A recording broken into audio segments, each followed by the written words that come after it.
310, Alicante, 1942. Poeta e dramaturgo, de orixe humilde. A súa familia dedicábase á cría de gando caprino. Foi pastor de cabras desde moi novo.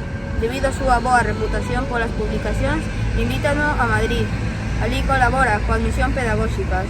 Ao estalar a Guerra Civil, alístase ao bando republicano e pasa a formar parte do Partido Comunista. Terminada a guerra, condenado a 30 anos de prisión. Alí segue escribindo, envíalle unha carta a muller dicindo que só lle daban pan e cebola. Morre en prisión de tuberculose.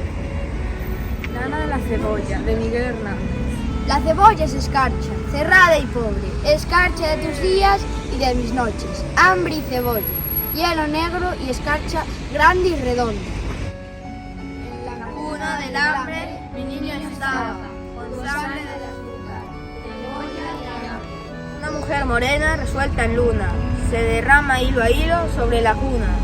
Ríete, niño, que te tragas la luna cuando es preciso.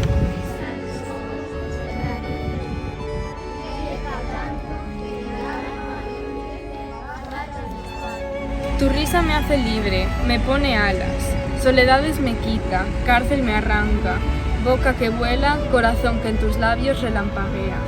Es tu risa la espada más victoriosa, vencedor de las flores y las alondras, rival del sol por venir de mis huesos y de mi amor.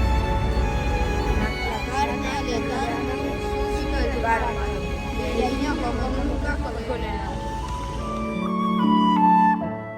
Todas las casas son ojos, de Miguel Hernández. Todas las casas son ojos, que resplandecen y acechan. Todas las casas son bocas, que escupen, muerden y besan. Todas las casas son brazos, que se empujan y se estrechan. De todas las casas salen soplos de sombra y de selva. En todas hay un clamor, de sangres insatisfechas.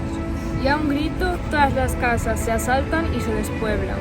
Y a un grito todas se aplacan, y se fecundan y esperan.